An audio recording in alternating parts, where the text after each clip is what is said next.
बगैर जी चालू बोली रखा। हेलो साथियों, नमस्कार। क्या हाल चाल है? सभी बढ़िया होंगे, मस्त होंगे, जबरदस्त होंगे। सभी का स्वागत है। आ जाओ सभी साथियों, आज 10वीं का साइंस का पेपर जो अभी आप देख के आए इसको हल करेंगे। आ जाओ, सभी का स्वागत है। सभी आ जाओ, सभी का स्वागत है। बिल्कुल बिल्कुल आ जाओ, जल्दी से अपने ये पेपर हल करते हैं। कमेंट सेक्शन की तरफ ज़्यादा ध्यान नहीं देना है अपने को, क्वेश्चन आंसर मिलाने पे ज़्यादा ध्यान देना है। आ जाओ, 10वीं का साइंस का पेपर हल करते हैं। एक बार आवाज़ चेक कर लो, आवाज़ सही है? सही है चालू रखा तो।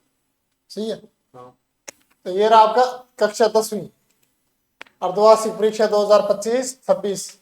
ठीक है, 3.25 घंटे का टाइम था, पूर्णांक 70 नंबर था। ठीक है, तो ये आपका पेपर। देखते हैं क्वेश्चन की तरफ चलते हैं। ये है आपका साइंस का पेपर। थोड़ा बड़ा कर लेता हूँ, आपका क्लियर दिखेगा। ये लो, पहला क्वेश्चन आपके सामने, और जल्दी से आंसर दो। पहला क्वेश्चन देखो, आप करके हैं विकलात्मक प्रश्नों का उत्तर देना आपको। पहला क्वेश्चन देखो, पादप में जाइलम का कार्य है। पादप में जाइलम का क्या कार्य है, बताओ जल्दी बताओ। पादप में जाइलम का कार्य है जल का वहन करना। जल का वहन करना, ये आप करके आए हैं, बिल्कुल आसान है।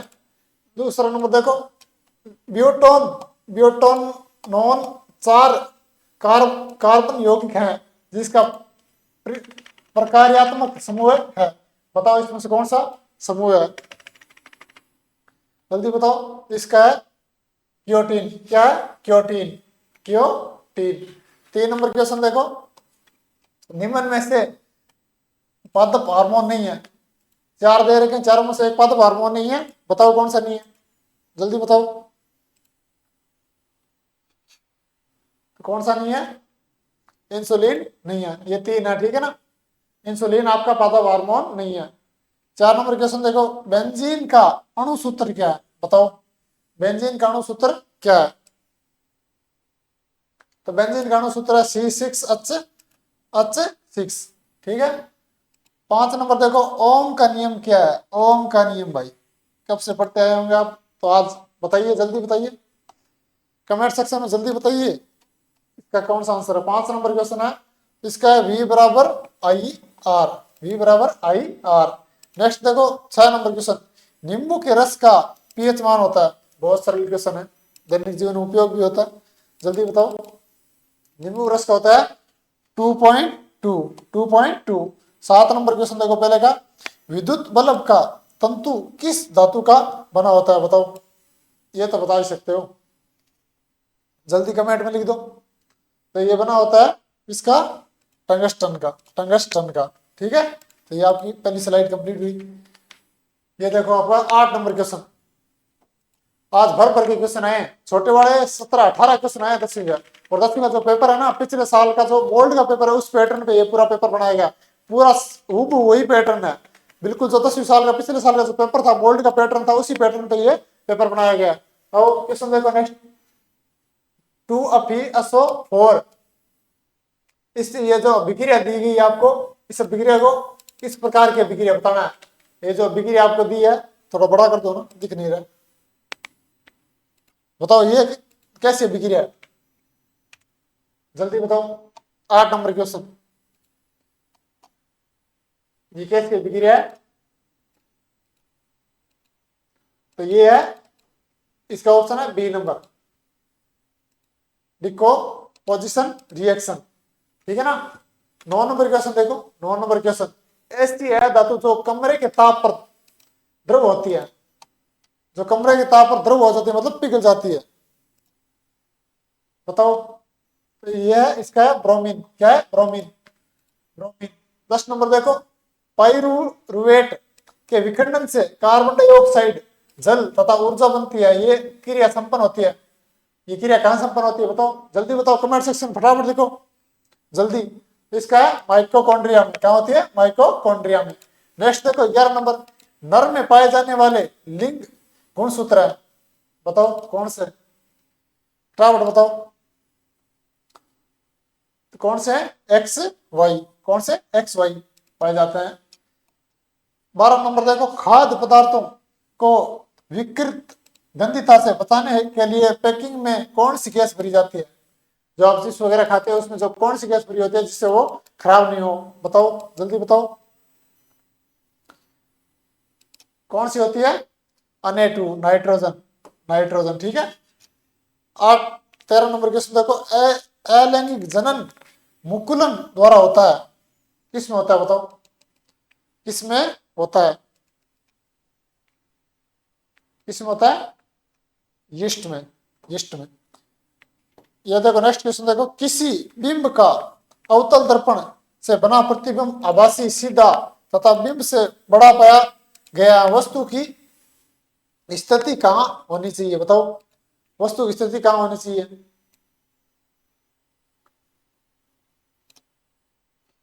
कहां होनी चाहिए? तो दर्पण के ध्रुव तथा मुख्य फोकस के बीच होनी चाहिए। ठीक है। तो ये आपका नीचे इंग्लिश में हो गया। नेक्स्ट देखो स्लाइड, छोटे वाले क्वेश्चन बराबर क्या है? 18 क्वेश्चन पिछले साल जो बोर्ड का पैटर्न था उसी पैटर्न पे ये पेपर है। देखो नेक्स्ट क्वेश्चन देखो, मानव नेत्र के जिस भाग पर किसी वस्तु का प्रतिबिंब बनता है वह है, कौन से भाग पे बनता है? तो दृष्टि पटल पे। कहां बनता है? दृष्टि पटल पे, दृष्टि पटल पे। नेक्स्ट देखो, ओजोन परत के क्षय होने के लिए उत्तरदायी कारक है, कौन सा उत्तर? तो ये तो नॉर्मल क्वेश्चन है, क्लोरोफ्लोरोकार्बन। अभी क्लास को लाइक कर दो दबा के, चैनल को सब्सक्राइब कर लो, क्लास को लाइक कर दो। लाइक में कंजूसी मत करो बिल्कुल ही, क्लास को लाइक कर दो फटाफट।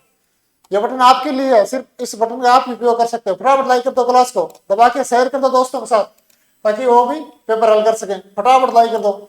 लघु पतन के समय परिपथ में विद्युत धारा का मान है, बताओ। तो इसमें बहुत अधिक बढ़ जाता है। क्या हो जाता है? बहुत अधिक बढ़ जाता है। लास्ट क्वेश्चन देखो इसका 18 नंबर, विद्युत शक्ति का मात्रा क्या? बताओ। ये क्वेश्चन 9वीं के पेपर में आ गया, आप 10वीं में आ गया, 9वीं में ये 2 बार आया था ऑप्शन वाले, और 2 जगह ये क्वेश्चन आया। आज इसको तीसरी बार क्वेश्चन को मैं हल करवा रहा हूं, जल्दी बताओ।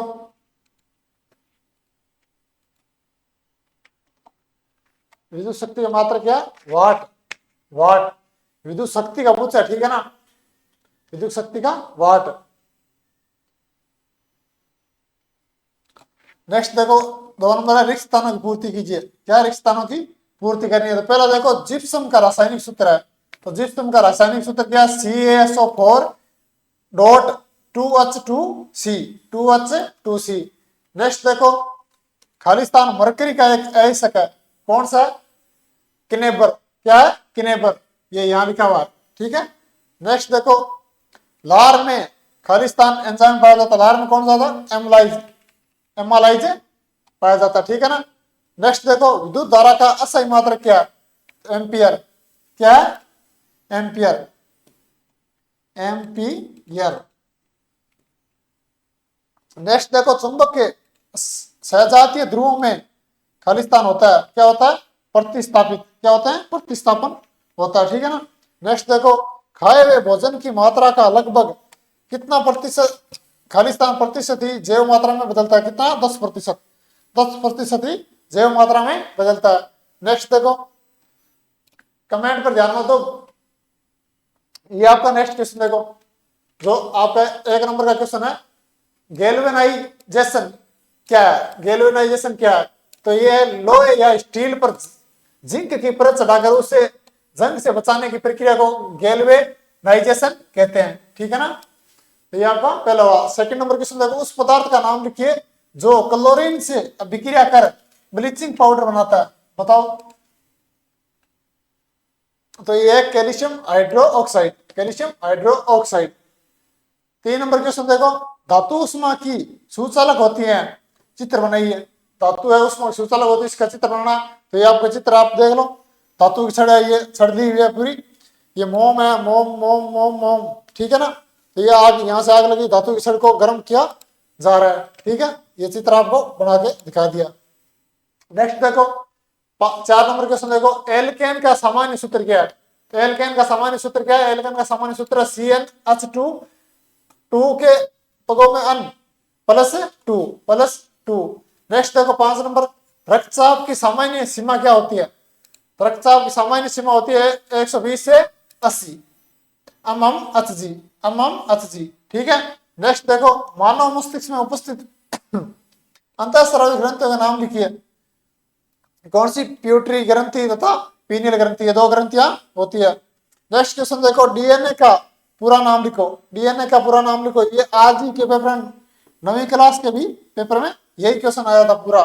तो इसका क्या है, डाई ऑक्सी राइबो न्यूक्लिक अम्ल। ठीक है, ये आपका इसका आंसर। नेक्स्ट देखो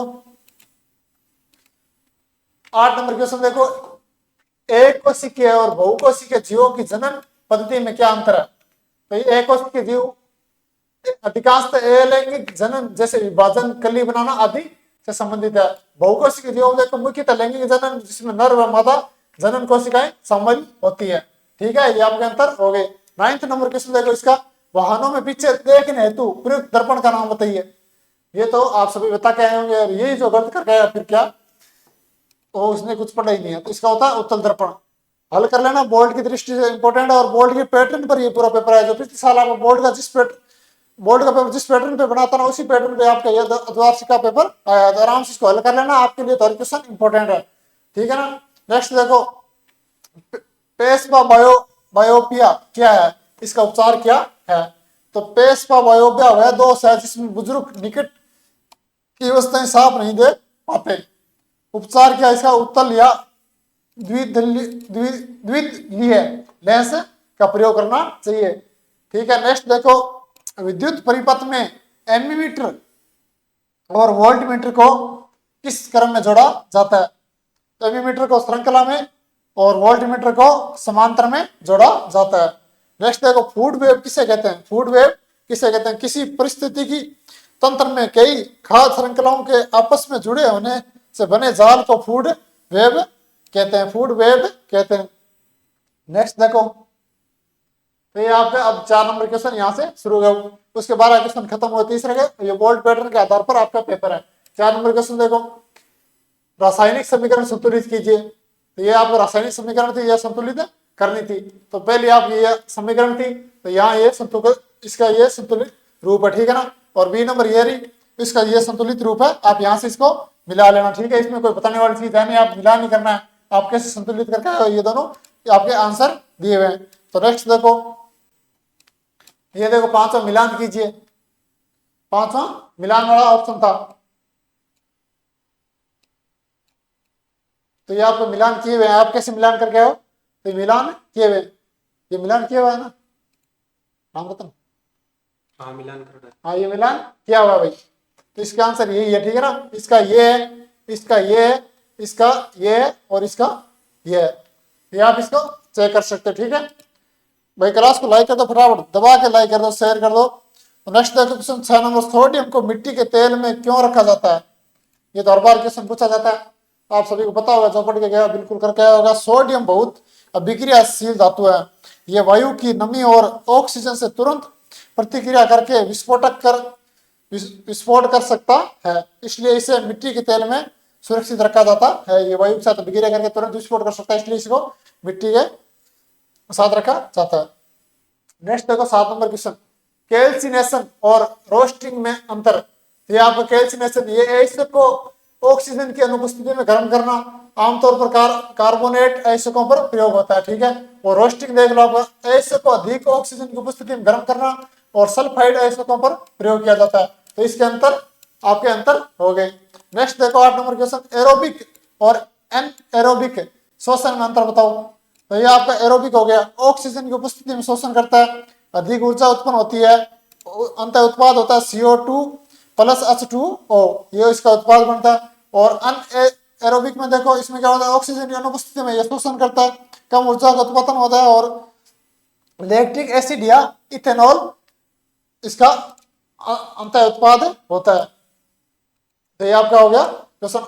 नेक्स्ट देखो 9 नंबर क्वेश्चन देखो, कौन सा मस्तिष्क का भाग शरीर की स्थिति व संतुलन नियंत्रित करता है। बताओ कौन सा भाग करता है। तो ये सेरिबेलम भाग करता है, ये शरीर का संतुलन, मुद्रा, समन्वय नियंत्रित करता है। ठीक है ना। नेक्स्ट देखो क्वेश्चन 10, स्त्री प्रजनन तंत्र को लेब युक्त चित्र के साथ समझाइए। मैं यहाँ शब्दों में वर्णन दे रहा हूँ, ये आपका बनाया। तो ये आपका चित्र, ये रहा आपका चित्र, ये है अंडाशय, ठीक है, ये गर्भाशय, ये डीप वही नली में, और ये गिरवा भाग है, ये योनि है। ठीक है ना। ये आपका चित्र हो गया। चित्र सही था, आप यहाँ से इसको मिलान कर लेना। नेक्स्ट देखो 11 नंबर, परिभाषित कीजिए। आपको दे रखा था प्रकाश केंद्र, इसको परिभाषित करना था। तो लेंस के भीतर वह बिंदु जहां से गुजरने वाली किरण अपवर्तित नहीं होती है, तो इसे प्रकाश के केंद्र कहते हैं। नेक्स्ट 2 नंबर पूछा था ध्रुव, दर्पण की सतह का मध्य बिंदु ध्रुव कहलाता है, ध्रुव कहलाता है। नेक्स्ट देखो 12 नंबर क्वेश्चन, किसी अंतरिक्ष यात्री को आकाश का रंग काला क्यों दिखाई देता है, बताओ किस कारण देता है? इसका उत्तर देखो, अंतरिक्ष में वायुमंडल नहीं होता, इसलिए सूर्य के प्रकाश का प्रकीर्ण नहीं हो पाता। अंतरिक्ष में सूर्य धूप नहीं होती, इस कारण प्रकीर्ण नहीं होता, और प्रकीर्ण न होने के कारण आकाश नीला नहीं दिखता, और अंतरिक्ष यात्री को आकाश काला दिखाई देता है। नेक्स्ट देखो, फटाफट मिलान करो और क्लास को लाइक और शेयर कर दो भाई, फटाफट लाइक करो और शेयर कर दो, इसमें कमी मत रखो। 13 नंबर देखो, रेडॉक्स अभिक्रिया क्या है? रेडॉक्स अभिक्रिया क्या है? ये कल ही क्वेश्चन बताया था, और वो वैसा का वैसा ही छप गया, कुछ भी अंतर नहीं, कुछ भी नहीं बदला इसमें। देखो, जिस अभिक्रिया में ऑक्सीकरण और अपचयन दोनों एक साथ होते हैं उसे रेडॉक्स अभिक्रिया कहते हैं। ऑक्सीकरण, इलेक्ट्रॉन का हटना, ऑक्सीजन का जुड़ना, हाइड्रोजन का हटना। अपचयन, इलेक्ट्रॉन का जुड़ना, ऑक्सीजन का हटना, हाइड्रोजन का जुड़ना, ठीक है ना। उदाहरण आपको ये दे रखा है, यहाँ से उदाहरण भी आप दे सकते हो, बिल्कुल उदाहरण सही। सेकंड नंबर देखो, Zn प्लस CaSO4 बराबर बनता है A प्लस Cu। ये आपके उदाहरण देंगे, ये टाइप है, वास्तव में CuSO4 होना चाहिए, तभी Zn प्लस Cu को विस्थापित करता। हाँ, ये आपको सही बता दिया, सही अभिक्रिया है ZnCuSO4, ये आपकी सही अभिक्रिया दे रखी है, ठीक है ना। A बराबर ZnSO4 जिंक सल्फेट, अभिक्रिया का नाम विस्थापन अभिक्रिया होगा, ठीक है ना। ये आपको कंप्लीट हुआ। नेक्स्ट देखो, गर्भ में भ्रूण को पोषण कैसे प्राप्त होता है, बताओ। जो गर्भ में बच्चा होता है, जो भ्रूण बनता है, उसको पोषण कैसे मिलता है? देखो, भ्रूण को पोषण अपरा के माध्यम से मिलता है। ये छोटा क्वेश्चन भी आ सकता है, ऑप्शन वाला में ये पूछ सकता है, तो इसको ध्यान रखना। माता के रक्त में उपस्थित ऑक्सीजन और पोषक तत्व अपरा द्वारा भ्रूण के रक्त में पहुंचते हैं, और इसी प्रकार भ्रूण के अपशिष्ट पदार्थ भी अपरा के माध्यम से माता के रक्त में चले जाते हैं, ठीक है ना। नेक्स्ट देखो 15 नंबर क्वेश्चन, यदि कोई महिला कॉपर टी का उपयोग करती है तो क्या ये यौन संचालित रोगों से सुरक्षा करता है, बताओ करता है या ये नहीं करता, ठीक है ना, नहीं करता। चैप्टर केवल गर्भाधारण रोकने का उपकरण है। ये HIV, एड्स, सिफिलिस, गोनोरिया जैसे यौन संचालित रोगों से सुरक्षा नहीं करता है। STDC से सुरक्षा केवल कंडोम करता है, ठीक है। नेक्स्ट देखो, स्त्री प्रजनन तंत्र का चित्र बनाइए, तो ये आपका चित्र आ गया, ठीक है ना। ये पहले भी आया था, पहले नाम के सहित पूछा था, अब सीधा पूछ लिया, तो ये आपका चित्र यहाँ से मिलान कर लेना। नेक्स्ट देखो 16 नंबर, 2 उत्तल लेंस जिनकी फोकस दूरी 2 सेमी और उनकी संयोजित फोकस दूरी निकालें, दोनों लेंस एक साथ रखने पर। तो ये सूत्र लगाया, ठीक है ना। 1/f बराबर 1/f1 प्लस 1/f2, तो यहाँ आएगा f1 बराबर 2 सेमी, f2 बराबर 2 सेमी। तो यहाँ से देखो f1 1/f बराबर 1/2 प्लस 1/2 बराबर 1, अब बराबर 1 सेमी। संयोजित फोकस दूरी कितनी होगी? 1 सेमी। तो इसका फाइनल आंसर क्या है? 1 सेमी। फिजिक्स के क्वेश्चन है, थोड़े हार्ड आते हैं, लेकिन इतने कोई हार्ड नहीं, इसने पढ़ा होगा, कर दिया होगा। नेक्स्ट देखो 16 2 क्वेश्चन है, ठीक है ना, एक फर्स्ट और सेकंड, क्यों बड़े क्वेश्चन है। अवतल दर्पण को फोकस बिंदु और मुख्य अक्ष क्या है? तो मुख्य अक्ष क्या है? दर्पण के ध्रुव और केंद्र को जोड़ने वाली काल्पनिक रेखा को मुख्य अक्ष कहा जाता है। और फोकस दूरी देखो, दर्पण पर आने वाली समांतर किरणें परावर्तन के बाद जिस बिंदु पर मिलती हैं उसे फोकस बिंदु कहते हैं, ठीक है ना। जैसे अपने ऐसे बनाते हैं, वो शीशा बना के यहाँ से फोकस दूरी जहां से यहाँ काटती है उसको, वहां से ये बनता है। तो नेक्स्ट देखो 17 नंबर क्वेश्चन का पहला, 17 में 2 पॉइंट, इनमें 17 दूसरा पॉइंट, पहला पॉइंट, विद्युत धारा क्या है? किसी चालक के अनुप्रस्थ काट से प्रति सेकंड प्रवाहित आवेश की मात्रा को विद्युत धारा कहते हैं। विद्युत धारा की इकाई एम्पियर है, क्या है? एम्पियर। 17 का सेकंड नंबर, ये 17वां गया, धारा 0.5 है, समय 10 मिनट और 600 सेकंड। तो विद्युत आवेश कितना होगा? आपसे ये पूछा गया, तो I गुणा टी बराबर 0.5 गुणा 600 बराबर 300 सेकंड और 300 गुलाम हो गया। आंसर क्या होगा? 300 गुलाम। तो ये आपकी पूरे प्रोसेस है, फाइनल आंसर क्या? 300 गुलाम। नेक्स्ट क्वेश्चन देखो, फटाफट आंसर मिलाते जाओ, बातें मत करो, कमेंट में बातें मत करो। अथवा वाला देखो, इसका अथवा जो 17 नंबर अथवा था उसका देखो, विद्युत धारा की तापीय प्रभाव जब विद्युत धारा किसी चालक से गुजरती है तो चालक गर्म हो जाता है और इस धारा को तापीय प्रभाव कहते हैं। सेकंड नंबर दिया देखो, प्रतिरोध R बराबर 20 ओम, धारा I बराबर 5 है, समय T बराबर 30 सेकंड उत्पन्न उसमें आपको बतानी है। तो ये आपका इसका पूरा प्रोसेस है और ये फाइनल आंसर इसका ये आ गया। ठीक है, आपको ये सूत्र लगा के ये मान रख दिए सूत्र में और इसका फाइनल आंसर ये आ गया 15,000 जूल आ गया। नेक्स्ट देखो 18 नंबर क्वेश्चन, हाइड्रोजनीकरण क्या है? तो असंतृप्त हाइड्रोकार्बन में हाइड्रोजन मिलाकर उन्हें संतृप्त यौगिकों में बदलने की प्रक्रिया हाइड्रोजनीकरण कहलाती है। उद्योग में उपयोग, वनस्पति तेल से घी बनाना, रसायनों का निर्माण करना। ये 18वां सेकंड नंबर पॉइंट, दो पॉइंट दे रखे हैं, बड़े क्वेश्चन है। तो इलेक्ट्रॉनिक बिंदु संरचना बनाई है, तो ये CO2 कार्बन के 4 और ऑक्सीजन के 6 संयोजित इलेक्ट्रॉनिक्स होते हैं। जो आपको जो संरचना बनानी है इसके बारे में बता दी, संरचना आप बना ली होगी। प्रोपोनॉल C3H7OH, संरचना में O के चारों और 6 इलेक्ट्रॉन्स दर्शाए जाते हैं। शब्दों में कार्बन ऑक्सीजन दोहरा बंद, ऑक्सीजन पर 4 अकेले इलेक्ट्रॉन युग्म होते हैं। नेक्स्ट देखो फटाफट आंसर मिला, ये अथवा 18वां में जो क्वेश्चन था वो देखो, साबुन कैसे सफाई करता है? साबुन के अणु का एक सिरा जलप्रिय हाइड्रोफिलिक और दूसरा जल विरुद्ध होता है। जल विरुद्ध सिरा गंदगी तेल से चिपक जाता है और जलप्रिय सिरा पानी में घुलता है। इससे 22 सेल बनते हैं जो गंदगी को पानी में मिलाकर हटाते हैं। इसका 18वां का सेकंड नंबर ये वाला क्वेश्चन है। ठीक है, कार्बन के 2 गुण को संयोजकता बंध बनाने की क्षमता और श्रृंखला बनाने की क्षमता, ये आपके इसके 2 पॉइंट हो गए। नेक्स्ट देखो 19 नंबर क्वेश्चन देखो, शायद लास्ट क्वेश्चन आपका। उदासीनीकरण अभिक्रिया क्या है? अम्ल तथा क्षार के परस्पर अभिक्रिया कर नमक और जल बनाने की को उदासीनीकरण अभिक्रिया कहते हैं। उदाहरण है HCl प्लस NaOH बराबर है NaCl प्लस H2O। 19वां का सेकंड नंबर पॉइंट देखो, बुझा हुआ चूना, इसका सूत्र बताना Ca को कोष्टक OH की स्क्वायर पेरोमिया, सल्फ्यूरिक अम्ल H2SO4। तो ये आपका अथवाड़ा हो गया 19 का अथवाड़ा। पहले देखो सोडियम हाइड्रोजन कार्बोनेट को गर्म करने पर क्या होगा? तो ये आपको गर्म करने पर ये अभिक्रिया बराबर में आपको ये मिलेगा। सेकंड नंबर देखो, क्रिस्टलीकरण से आप क्या समझते हैं? जब किसी विलयन से द्रवित पदार्थ नियमित ज्यामितीय आकार के ठोस क्रिस्टल के रूप में निकलता है तो उसे क्रिस्टलीकरण कहते हैं। वॉशिंग सोडा में जल अणुओं की संख्या 10 होती है। सूत्र है Na2CO3.10H2O। तो ये आपका 10वीं का साइंस का पेपर है। जो अब 16वां बताइए आप कमेंट में सभी अपने बताइए आपने कितने नंबर पढ़े, आपने पेपर पूरा मिला लिया होगा। सरल ही था, ज्यादा पेपर हार्ड नहीं था। पिछले साल बोर्ड के पैटर्न के आधार पर आपका पेपर था, तो हर क्वेश्चन आपके लिए इंपॉर्टेंट है। इस क्वेश्चन को तैयार रखना और इस पेपर को छोड़ना मत, इन सभी को अपने पास से रखना। तो धन्यवाद साथियों, जय हिंद, नमस्कार। अब अगले वीडियो में आपके साथ मिलते हैं। और आप पेपर मिला है तो कमेंट सेक्शन की तरफ कम ध्यान दिया करो और अपना पेपर मिलाया करो।